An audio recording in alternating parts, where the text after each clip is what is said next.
السلام علیکم سیټ. وعلیکم السلام. ستړی مه شې. څنګه یې وروره ښه جوړ؟ شکر دی الحمدلله خیر. ته څنګه یې؟ خیر دی. کار به نه وي در سره؟ کار خو راسره شته. کلنډري ده کوی شې؟ و خود یې کوی سم وروره غریبي ده. مخکې د کلنډري کړې ده؟ یا دا مې اوله پیره ده. څه وایې؟ و مساله بیا خیر کې بس صحیح ده. راسره ولاړ شه بس مازدیګر وخت به ځې. سهار به پر 9 بجې راځې مازدیګر به په 5 بجې ځې.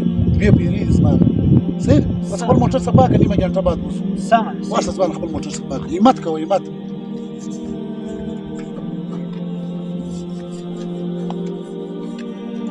لکه څومره شوه ګاډۍ صفا شوه؟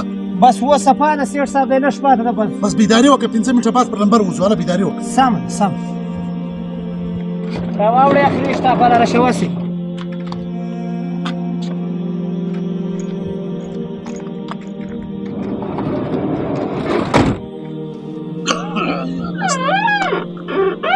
یا الله ستا لاک لاک لږ شکر دی. څنګه شې ځوانه؟ څه دې راوړې؟ بس دغه مې راوړې سیټ صاحب ته وګوره. بس صحیح دی شکر دی الحمدلله. روزي ده نه؟ بس دا خپله دیاړې واخله 500. سبا که خدا کړو پر 8 بجې ځان ورسوه. پر 9 بجې لمبر دی. صحیح ده؟ سمه ده. مهنت کوه مهنت کوه. صحیح ده؟ سمه ده. ورسه په مخه شه. یا الله ته خیره پیش کړه. سیټه ګاډۍ چابوی خوره ګاډۍ به صفا کړه. خلاصه ده ورسه خپله بیداري وکړه. ګاډۍ صفا کړه. هله بیداري وکړه. دا دې به درسره وچلوي وروره. ډېر بیداره هلک دی. څه کوې اوس پانه خپله په ګاډۍ لګیا کلنډر څه سوله؟ یاره کلنډر خو پرون ولګوي. ډېر ښه ځوان و. ډېر بیدار م ایماندار م. 1500 روپۍ دیاړي مو ورکړله. ما خیال دیاړي لږ بس که خدای سبا راوستی دیاړي ور ډبلومه. ډېر ښه ایماندار هلک. ته دعا کوه چې خدای یې بېرته راوړي. و صحیح. نو نن کلنډر بلنډر نشته پرې راولاړ شي؟ کلنډر نشته. بس سلام علیکم. نه زه په خپله ګزاره وکړم. ګزاره وکړو. صحیح دی انشاءالله. ته مشور نن به 1000 روپۍ دیاړي ورکړم. خوشحاله به شي. بیا به هر ورځ راځي. السلام علیکم سیټ. وعلیکم. څنګه یې؟ شکر دی سیټ. ورسه خپلې ګاډۍ له ورسه بیداري وکړه.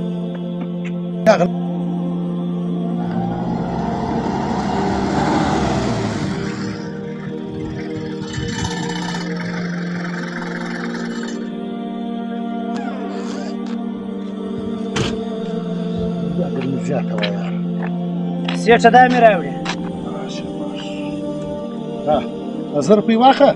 سبا بیا په ټیم راشه. سمه ده؟ سمه ده سیټ. دا څه تره انسان دی. 1500 روپۍ ورکړم نه خوشحاله کېږي. که 1000 روپۍ ورکړم نه خوشحاله کېږي. ولاکم سر په خلاص کړي. زمېغه ښه ایماندار هلک دی. که راسره وچلېدی دا څه رقم انسان دی. ورځ مې 1500 روپۍ ورکړلې.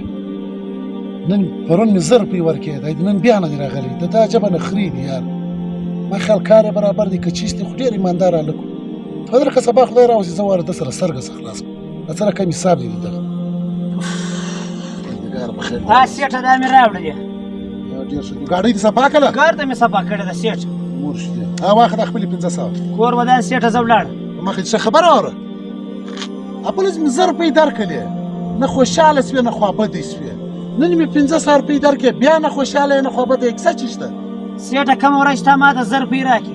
هغه ورځ ما ته الله پاک زوی راکړي. نو ما دا سوچ وکړي چې رزق دې ډبل سو.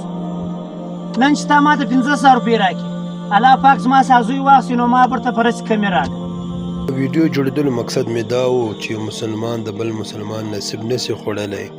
چې مسلمان کله پیدا سي نو د هغه خپل نصیب ځان سره راوړي او کله چې ختم سي د هغه نصیب هم ګرده ختم سي.